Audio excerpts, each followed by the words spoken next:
Friends here, how are you all doing?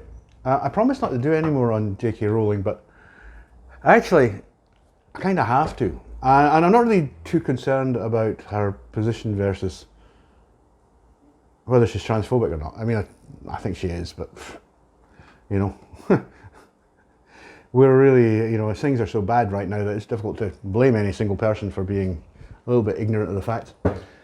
But I wanted to look back at Rowling's work because I remember, you know, for my kids, J.K. Rowling was very important. Harry Potter appeared, I think, 95. The first Potter book arrived in the Fleming household, and very soon after that, the whole bloody lot were being consumed on a regular basis, and before my kids moved on to things like Lord of the Rings and Michael Moorcock and all the rest of it, actually better stuff, you know. And I remember I read aloud, which is a good way of learning a book, a number of the Rowling stories, and I remember thinking, there's something really strange about this, right? And I'm not exactly a newcomer to this sort of thing. There's something really odd about this experience that I'm having of reading these Harry Potter books. And essentially, Harry Potter is extremely derivative. There's a whole bunch of, it's a whole genre actually, of English schoolboy books detailing the adventures of various schoolboys, usually boys, going through their school lives. And they were tremendously popular. You know, they're absolutely hugely popular.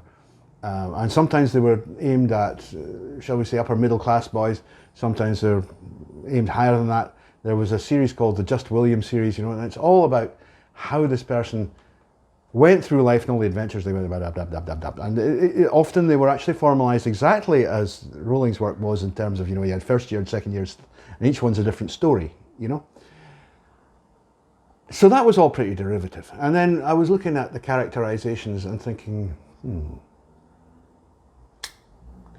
okay, they are not particularly deep or nuanced. You know, they're quite kind of sketched in. You got, you know, somebody like Hagrid, and he's completely predictable, you know, and you can almost tell from his name what he's going to be like. And you get Snape. Same thing, Snape, suspicious, something going on here, you know. And it's all, you know, I mean, it's kids literature, you know, I'm not criticizing this, it's kids literature, right? And that's a very reasonable approach to characterization when you're writing children's literature, is to give them a name that really kind of tries to sum up the character. That's really like, you know, you could get this tiny little thumbnail in your head, and then you remember who it is as you follow the narrative line. That's not a criticism. But this is all fairly, you know, standard writery stuff, you know, that's what everybody does. But there was something funny about Harry Potter. And I couldn't for the life of me figure out what it was. And I kind of went, and I don't mean to be insulting, but I think it's true, that this author is not good enough to come up with what she's actually come up with here. She just isn't, you know.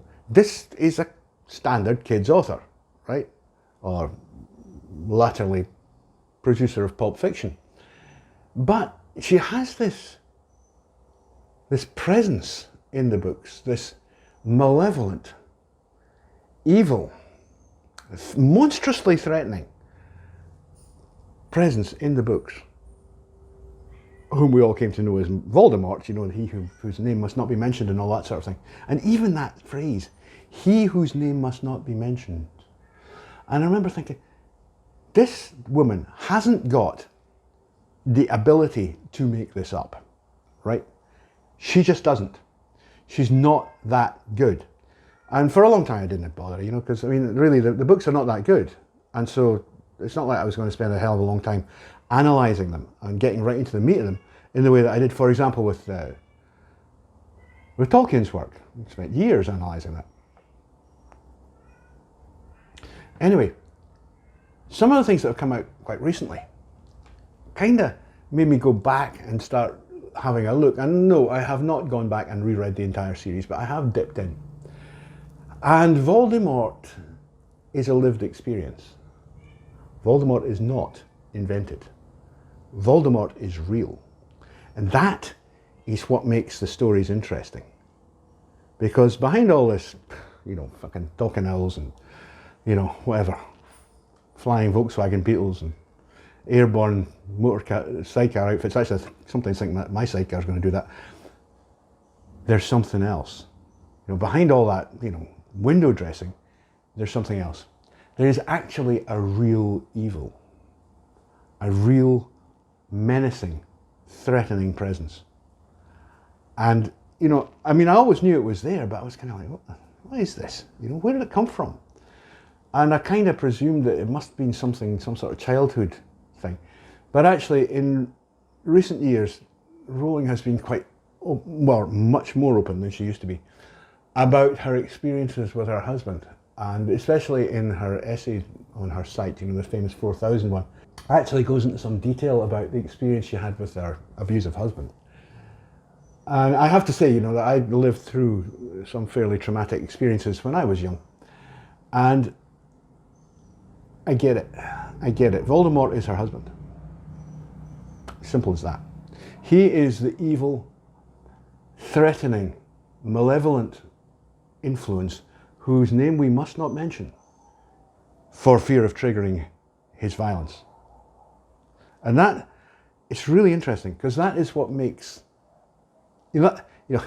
all stories require to have a grain of truth in them, right? If they don't have a grain of truth, they're basically pish, right? And you might say, well, Tolkien doesn't have an awful lot of truth in it, but Tolkien was being lifted from huge knowledge. Tolkien was listening from his own huge knowledge of Anglo-Saxon mythology. So that is what carries into his work, that gives you that sense of the fantastic also being real. But there's this gritty, actually, the Voldemort, if you consider, it's a good exercise to do, if you consider Sauron, who's the villain, obviously, in The Lord of the Rings, principal villain, there are basically two, but this is the principal one, and then you compare him with Voldemort. Voldemort is far worse.